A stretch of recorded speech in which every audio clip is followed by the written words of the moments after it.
ಶ್ರೀ ಗುರುಭ್ಯೋ ನಮಃ. ಪ್ರಿಯ ಸ್ನೇಹಿತರೆ, ಎಲ್ಲರಿಗೂ ಈ ವೆಂಕಟೇಶ ಆಚಾರ್ಯನ ನಮಸ್ಕಾರಗಳು. ಈ ಪ್ರಪಂಚದಲ್ಲಿ ಇರುವ ಅದ್ಭುತವಾದ ವಿಷಯಗಳಲ್ಲಿ ಜ್ಯೋತಿಷ ಶಾಸ್ತ್ರ ಎನ್ನುವುದು ಒಬ್ಬೊಬ್ಬರಿಗೂ ಬಹಳ ಅತ್ಯವಶ್ಯವಾದ ಒಂದಾಗಿ ಇರುತ್ತದೆ. ಯಾರು ಜ್ಯೋತಿಷ ನೋಡಬೇಕು ಸ್ನೇಹಿತರೆ? ನನ್ನ ಕೇಳಿದರೆ ಎಲ್ಲ ಸುಖಗಳನ್ನು ಚೆನ್ನಾಗಿ ಎಂಜಾಯ್ ಮಾಡಿಕೊಂಡು ನನಗೆ ಬೇಕಾಗಿದ್ದು ಎಲ್ಲ ಇದೆ ಎಂದು ಹೇಳುವರು ಖಂಡಿತ ನೋಡೋದು ಬೇಡ. 50,000 ರೂಪಾಯಿ ಸಂಪಾದನೆ ಮಾಡುವವನಿಗೆ 1 ಲಕ್ಷ ಸಂಪಾದನೆ ಮಾಡಬೇಕು ಅಂತ ಇರುತ್ತೆ. ಒಂದು ಮನೆ ಇರೋವರಿಗೆ 2 ಮನೆ ಬೇಕು ಅಂತ ಇರುತ್ತೆ. ಅದೇ ರೀತಿ ಒಂದು ಕಂಪನಿ ಇರೋವರಿಗೆ 2 ಕಂಪನಿ ಇರಬೇಕು ಅಂತ ಇರುತ್ತೆ. ಒಂದು ಗಾಡಿ ಇದ್ದರೆ ಇನ್ನೊಂದು ಗಾಡಿ ಇರಬೇಕು ಅಂತ ಇರುತ್ತೆ. ಆದರೆ ಆ ಒಂದು ಗಾಡಿ ತಗೊಳ್ಳೋಕ್ಕೆ ಮುಂಚೆ ನನ್ನ ಲೈಫಲ್ಲಿ ಹೇಗಾದರೂ ಒಂದು ಒಳ್ಳೆ ಬೈಕ್ ತೊಗೊಂಡ್ರೆ ಸಾಕಪ್ಪ ಅಂತೇಳಿ ಇರುತ್ತೆ ಅವರಿಗೆ. ಬೇರೆ ಏನು ಬೇಡ ಅಂತ ಇರ್ತಾರೆ. ಆ ಬೈಕ್ ತಗೊಂಡ ನಂತರ ಕೆಲವು ತಿಂಗಳು ಕಳೆದ ಮೇಲೆ ಇದಕ್ಕಿಂತ ಒಳ್ಳೆ ಲೇಟೆಸ್ಟ್ ಮಾಡಲ್ ಬೈಕು ತುಂಬ ಚೆನ್ನಾಗಿದೆ, ಎಲ್ಲರೂ ಆ ಬೈಕಿನ ಬಗ್ಗೆ ಸುಮಾರು ಒಳ್ಳೆ ರಿವ್ಯೂ ಎಲ್ಲ ಹಾಕಿದ್ದಾರೆ, ಈಗ ಇರೋ ಗಾಡಿ ಡಬ್ಬ ಆಗಿಬಿಟ್ಟಿದೆ, ಹೇಗಾದರೂ ಆ ಲೇಟೆಸ್ಟ್ ಬೈಕ್ ತಗೊಳ್ಳೇಬೇಕು ಹಾಗೆ ಅಂತ ಕೆಲವರು ಇರ್ತಾರೆ. ಏನು ಆಶ್ಚರ್ಯ, ಈ ಪ್ರಪಂಚದಲ್ಲಿ ಆಸೆ ಇಲ್ಲದಿದ್ದವರು ಯಾರೂ ಇಲ್ವಾ?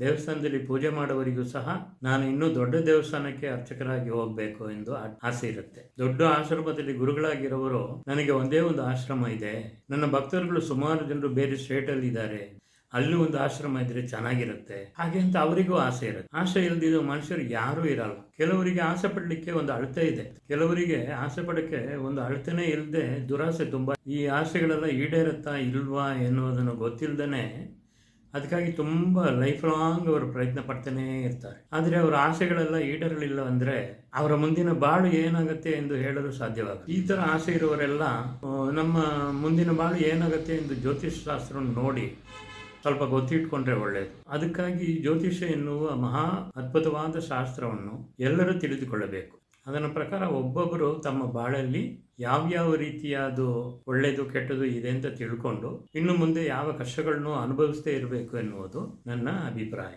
ಅದಕ್ಕಾಗಿ ನನ್ನ ಈ ಜ್ಯೋತಿಷ ಚಾನಲಲ್ಲಿ ಜ್ಯೋತಿಷ ಶಾಸ್ತ್ರದ ಪ್ರತಿಯೊಂದು ಸೂಕ್ಷ್ಮಗಳನ್ನು ನೀವು ಬಹಳ ಸರಳವಾಗಿ ಯಾವ ಅನುಮಾನಗಳು ಇಲ್ಲದೆ ತಿಳಿದುಕೊಳ್ಳಬೇಕೆನ್ನುವುದು ನನ್ನ ಪರಿಪೂರ್ಣ ಆಸೆ. ಈ ಅವಕಾಶವನ್ನು ಚೆನ್ನಾಗಿ ಉಪಯೋಗ ಮಾಡಿಕೊಳ್ಳಿ, ನಿಮಗೆ ತುಂಬಾ ಅನುಕೂಲವಾಗಿರುತ್ತೆ. ನಿಮಗೆ ಯಾವ ಖರ್ಚು ಇಲ್ಲ, ಯಾವ ಟೈಮಲ್ಲಿ ಬೇಕಾದರೂ ಎಲ್ಲಿಂದ ಬೇಕಾದರೂ ಈ ಜ್ಯೋತಿಷ ಶಾಸ್ತ್ರದಲ್ಲಿರುವ ಸೂಕ್ಷ್ಮಗಳನ್ನು ತಿಳಿದುಕೊಳ್ಳಬಹುದು. ತುಂಬಾ ಇಂಟ್ರೆಸ್ಟ್ ಇದ್ದರೆ ಹಾಗೆ ಕಲಿತುಕೊಳ್ಳಬಹುದು.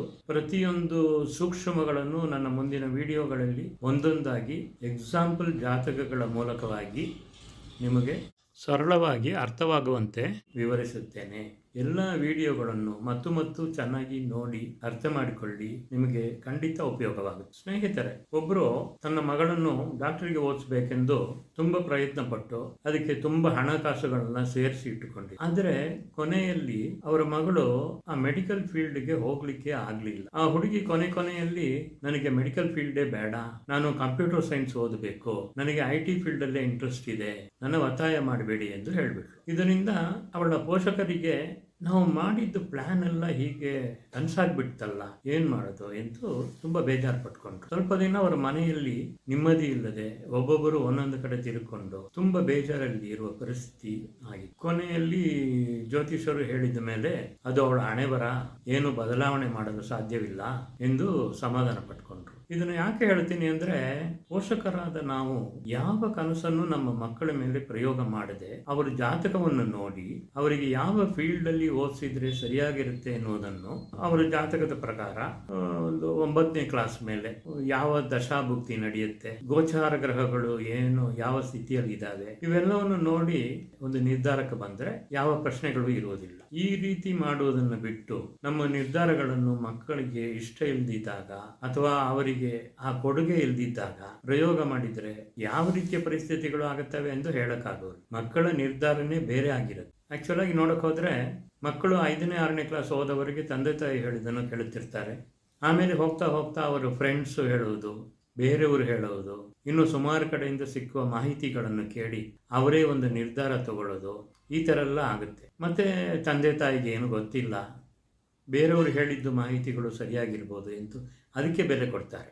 ಆದ್ದರಿಂದ ಸ್ನೇಹಿತರೆ, ನಮ್ಮ ಮಕ್ಕಳ ಜಾತಕದಲ್ಲಿ ಯಾವ ಥರ ಕೊಡುಗೆ ಇದೆ ಎಂದು ಚೆನ್ನಾಗಿ ತಿಳಿದುಕೊಂಡು ಅದಕ್ಕೆ ತಕ್ಕಂಥದ್ದಾಗಿ ನಡವಳಿಕೆಗಳನ್ನು ಮುಂದುವರಿಸೋದು ಒಳ್ಳೆಯದು.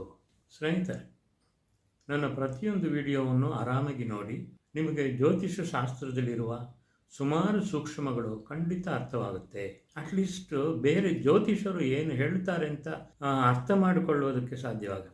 ಅವರು ಏನಾದರೂ ಆ ದೋಷ ಇದೆ, ಈ ದೋಷ ಇದೆ ಅಂತ ಹೇಳಿದರೆ ನಮಗೆ ನಿಜವಾಗ್ಲೂ ಆ ದೋಷಗಳು ಇದೆಯಾ ಇಲ್ಲವಾ ಎನ್ನುವುದು ನಮಗೆ ಗೊತ್ತಾಗ್ಬಿಡುತ್ತೆ. ಕೆಲವರು ಆಗದೇ ಇರೋ ವಿಷಯನ ಆಗುತ್ತೆ ಅಂತಾರೆ, ಈ ಪರಿಹಾರ ಮಾಡಿ, ಆ ಪರಿಹಾರ ಮಾಡಿ ಎಂದು ದಾರಿ ತಪ್ಪಿಸ್ತಾರೆ. ಜಾತಕದಲ್ಲಿ ಇರುವ ಸೂಕ್ಷ್ಮಗಳು ನಿಮಗೆ ಗೊತ್ತಾದ ಮೇಲೆ ನಾವು ಖಂಡಿತ ದಾರಿ ತಪ್ಪುವುದಿಲ್ಲ. ಸ್ನೇಹಿತರೆ, ನಮ್ಮ ಎಲ್ಲರ ಮನಸ್ಸಲ್ಲೂ ನಾನು ಅಥವಾ ನಮ್ಮ ಮಕ್ಕಳು ಡಾಕ್ಟರ್ ಆಗಬೋದಾ, ಇಂಜಿನಿಯರ್ ಆಗ್ಬೋದಾ, ನನಗೆ ಒಳ್ಳೆ ಗೌರ್ಮೆಂಟ್ ಕೆಲಸ ಸಿಕ್ಕತ್ತಾ, ನನಗೆ ಅಥವಾ ನಮ್ಮ ಮಕ್ಕಳಿಗೆ ಯಾವಾಗ ಮದುವೆ ಆಗುತ್ತೆ, ಯಾವ ಥರ ಹುಡುಗ ಸಿಗ್ತಾನೆ, ಮದುವೆ ಆದಮೇಲೆ ಅವರ ಬಾಳು ಚೆನ್ನಾಗಿರುತ್ತಾ, ಅವರಿಗೆ ಮಕ್ಕಳು ಆಗ್ತಾರಾ, ನಾನು ಇಷ್ಟು ದಿನ ಬಾಡಿಗೆ ಮನೆಯಲ್ಲೇ ಇದ್ದುಬಿಟ್ಟೆ, ನನಗೆ ಸ್ವಂತ ಮನೆ ಕಟ್ಟೋಕ್ಕೆ ಸಾಧ್ಯವಿದೆಯಾ, ಮತ್ತು ನಾನು ಫಾರಿನಿಗೆ ಹೋಗೋ ಸಾಧ್ಯವಿದೆಯಾ, ಅದು ಕೆಲಸ ಮಾಡೋಕ್ಕೆ ಹೋಗ್ತೀನಾ ಇಲ್ಲ ಸುಮ್ಮನೆ ಊರು ಸುತ್ತ ನೋಡೋಕ್ಕೆ ಟೂರಿಸ್ಟ್ ಆಗಿ ಹೋಗ್ತೀನಾ, ಮತ್ತು ನನ್ನ ಆರೋಗ್ಯ ಹೇಗಿದೆ. ಒಂದು ಸ್ವಲ್ಪ ವಯಸ್ಸಾದ ಮೇಲೆ ಆರೋಗ್ಯದ ಬಗ್ಗೆ ಯೋಚನೆ ಶುರುವಾಗುತ್ತೆ. ಅವರಿಗೆ ಏನಾದ್ರು ಕಾಯಿಲೆ ಬರುತ್ತಾ, ಬಂದರೆ ಅದು ಯಾವಾಗ ವಾಸಿ ಆಗುತ್ತೆ. ಈ ರೀತಿ ಹಲವಾರು ವಿಚಾರಗಳು ಎಲ್ಲ ಪ್ರಾಯದವರಿಗೂ ಅವರವರ ವಯಸ್ಸಿಗೆ ತಕ್ಕಂತೆ ಇದ್ದೇ ಇರುತ್ತೆ. ಆದರೆ ಈ ಎಲ್ಲ ಸಮಸ್ಯೆಗಳಿಗೂ ಜ್ಯೋತಿಷ ಶಾಸ್ತ್ರ ಒಂದು ಬಿಟ್ಟರೆ ಬೇರೆ ಯಾವ ರೀತಿಯಿಂದಲೂ ನಿಮಗೆ ಉತ್ತರ ಸಿಕ್ಕುವುದಿಲ್ಲ. ಇದನ್ನು ಕಲಿತುಕೊಂಡ್ರೆ ನಿಮ್ಮ ಜೊತೆನೇ ಆ ಜ್ಯೋತಿಷ ಶಾಸ್ತ್ರ ಇರುತ್ತೆ. ಪ್ರತಿದಿನ ನಿಮಗೆ ಏನಾದ್ರು ಗೈಡ್ ಮಾಡ್ತಾನೇ ಇರುತ್ತೆ. ಅಷ್ಟು ಅದ್ಭುತವಾದ ಜ್ಯೋತಿಷ ಶಾಸ್ತ್ರವನ್ನು ಸ್ವಾಧೀನಪಡಿಸಿಕೊಳ್ಳುವುದು ನಿಮ್ಮ ಕೈಯಲ್ಲಿದೆ. ಅದು ನಿಮ್ಮ ಕರ್ತವ್ಯ. ಈ ಜ್ಯೋತಿಷ ಶಾಸ್ತ್ರದಲ್ಲಿ ಹಲವಾರು ಮಾರ್ಗಗಳನ್ನು ನಮ್ಮ ಋಷಿ ಮಹಾಮುನಿಗಳು ಕಂಡುಹಿಡಿದು ನಮಗೆ ಕೊಟ್ಟಿದ್ದಾರೆ. ಅದರಲ್ಲಿ ಎಲ್ಲದಕ್ಕೂ ಮೂಲ ಎನ್ನುವುದು ಬೃಹತ್ ಪರಾಶರ ಹೋರಾ ಶಾಸ್ತ್ರ ಎನ್ನುವುದು. ಅದು ಸುಮಾರು 5000 ವರ್ಷಗಳ ಹಿಂದಿಂದು ಅನ್ನುತ್ತಾರೆ. ಅದನ್ನು ಒಂದೊಂದು ಕಾಲಕ್ಕೆ ತಕ್ಕಂಥದ್ದಾಗಿ ಅಭಿವೃದ್ಧಿ ಮಾಡಿ ಆಮೇಲೆ ಬಂದವರೆಲ್ಲ ಒಬ್ಬೊಬ್ಬರು ಅವರವರ ಪದ್ಧತಿಗಳನ್ನು ಸೇರಿಸಿದ್ದಾರೆ. ಆ ಪದ್ಧತಿಗಳು ಒಂದೊಂದು ರೀತಿಯಲ್ಲಿ ಫಲಗಳನ್ನು ತೀರ್ಮಾನ ಮಾಡುತ್ತವೆ. ಬೃಹತ್ ಪರಾಶರ ಹೋರಾ ಶಾಸ್ತ್ರ, ಬೃಹನಂದಿನಾಡಿ ಬಹಳ ಸೂಕ್ಷ್ಮವಾಗಿತ್ತು.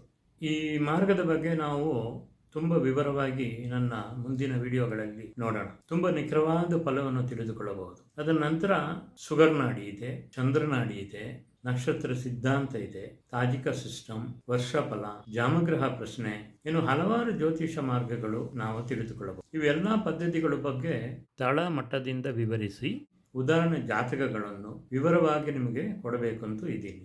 ನೀವು ಅದೆಲ್ಲದನ್ನು ಸರಳವಾಗಿ ಅರ್ಥ ಮಾಡಿಕೊಂಡು ಆ ಸೂತ್ರಗಳನ್ನು ನಿಮ್ಮ ದಿನದಿನ ನಡವಳಿಕೆಗಳಲ್ಲಿ ಪ್ರಯೋಗ ಮಾಡಿ ಅವತ್ತಿನ ಸ್ಥಿತಿ ಹೇಗಿದೆ ಎಂದು ಅರ್ಥ ಮಾಡಿಕೊಳ್ಳಬಹುದು. ಒಂದು ಕೆಲಸ ಒಳ್ಳೆ ತರದಲ್ಲಿ ನಡೆಯುತ್ತಾ ಅಥವಾ ವಿಳಂಬವಾಗುತ್ತಾ ಅಥವಾ ಅದರಲ್ಲಿ ಏನಾದರೂ ತಡೆಗಳು ಬರುತ್ತಾ ಎಂದು ತಿಳಿದುಕೊಳ್ಳಬಹುದು. ಇದರಲ್ಲಿ ಎಲ್ಲ ಸಮಸ್ಯೆಗಳಿಗೂ ಖಂಡಿತ ಉತ್ತರ ಸಿಗುತ್ತೆ. ಇಷ್ಟು ಪದ್ಧತಿಗಳು ಯಾಕೆಂದ್ರೆ ಒಂದೊಂದರಲ್ಲೂ ಒಂದೊಂದು ಲಿಮಿಟೇಷನ್ಸ್ ಇದೆ. ಒಂದು ಮಾರ್ಗದಲ್ಲಿ ಗೊತ್ತಾದ ಫಲವನ್ನು ಇನ್ನೊಂದು ಮಾರ್ಗದ ಮೂಲವಾಗಿ ನಾವು ದೃಢಪಡಿಸಿಕೊಳ್ಳಬಹುದು. ಆರಂಭದಲ್ಲಿ ಜ್ಯೋತಿಷ ಶಾಸ್ತ್ರದಲ್ಲಿ ಇರುವ ತಳಮಟ್ಟದ ವಿಷಯಗಳನ್ನು ನಾವು ನೆನಪಿನಲ್ಲಿ ಇಟ್ಟುಕೊಂಡ್ರೆ ನಾನು ಹೇಳಿದ ಎಲ್ಲಾ ಮಾರ್ಗಗಳ ಬಗ್ಗೆನೂ ನೀವು ಖಂಡಿತ ಸರಳವಾಗಿ ಜ್ಯೋತಿಷ ಶಾಸ್ತ್ರವನ್ನು ಕಲಿಯಬಹುದು. ನಾಳೆ ನೀವೇ ಒಂದು ಒಳ್ಳೆ ಜ್ಯೋತಿಷರಾಗಬಹುದು.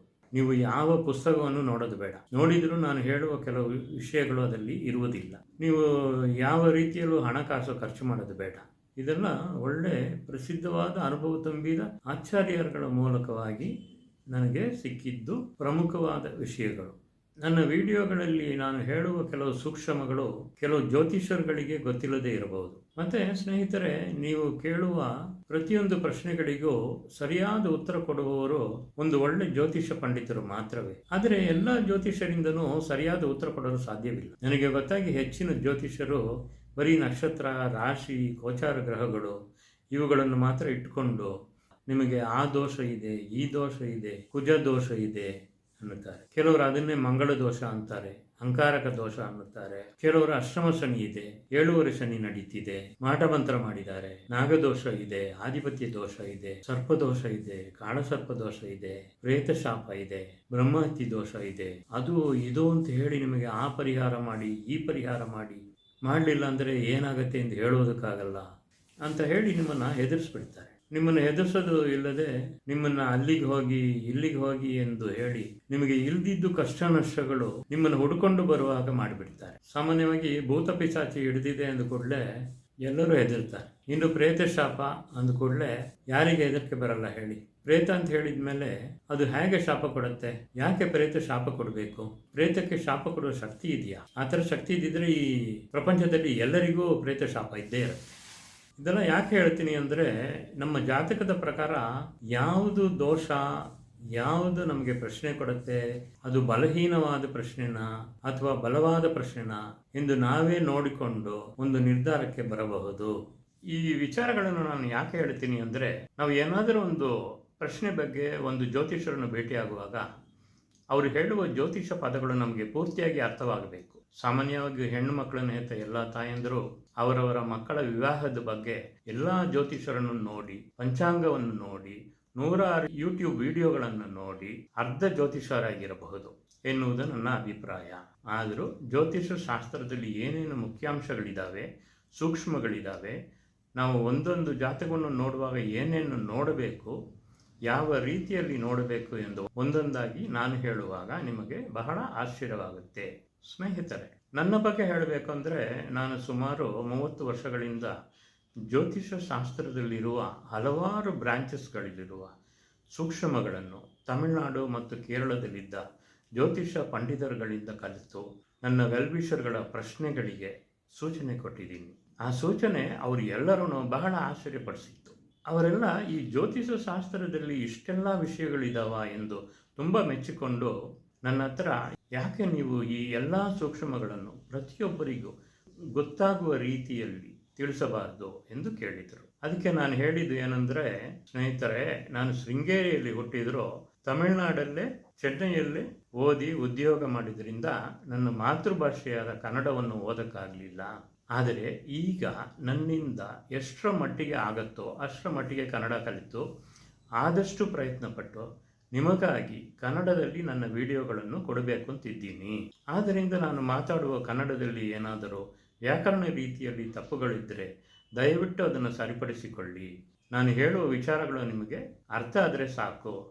ಅದಕ್ಕಾಗಿ ನಾನು ಇಷ್ಟು ವರ್ಷಗಳಲ್ಲಿ ಕಲಿತ ಜ್ಯೋತಿಷ ಸೂಕ್ಷ್ಮಗಳನ್ನು ನಿಮ್ಮ ಎಲ್ಲರಿಗೂ ಸೇರುವಂಥ ತಕ್ಕತಾಗಿ ಹಂಚಬೇಕೆಂದು ಪ್ರಯತ್ನ ಮಾಡಿದ್ದೀನಿ. ನನ್ನ ಈ ಯೂಟ್ಯೂಬ್ ವಿಡಿಯೋಗಳನ್ನು ಖಂಡಿತ ನೋಡಿ, ನಿಮಗೆ ಗೊತ್ತಿದ್ದ ವಿಷಯಗಳು ಇದ್ದರೆ ಮತ್ತೊಂದು ಸಾರಿ ರಿವಿಷನ್ ಮಾಡಿಕೊಳ್ಳಿ, ಹೊಸ ವಿಷಯಗಳಿದ್ದರೆ ಮತ್ತು ನೋಡಿ, ನಿಮಗೆ ಬಹಳ ಅನುಕೂಲವಾಗುತ್ತೆ, ಉಪಯೋಗವಾಗುತ್ತೆ.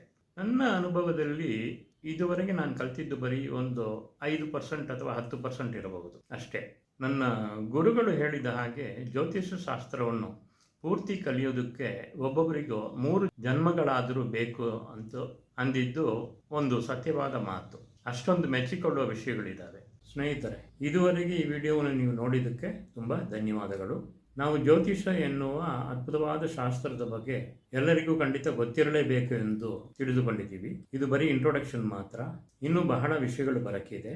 ಈ ವಿಡಿಯೋ ನಿಮಗೆ ಇಷ್ಟವಾಗಿದ್ದರೆ ಲೈಕ್ ಮಾಡಿ, ಈ ಚಾನಲ್ಗೆ ಸಬ್ಸ್ಕ್ರೈಬ್ ಮಾಡಿ, ಬೆಲ್ ಬಟನ್ ಒತ್ತಿ, ನಿಮಗೆ ಗೊತ್ತಿದ್ದವರು ಎಲ್ಲರಿಗೂ ಈ ಲಿಂಕನ್ನು ಕಳಿಸಿ, ಎಲ್ಲರಿಗೂ ಉಪಯೋಗವಾಗಲಿ. ಇನ್ನು ಮುಂದಿನ ವಿಡಿಯೋದಲ್ಲಿ ನೋಡೋಣ.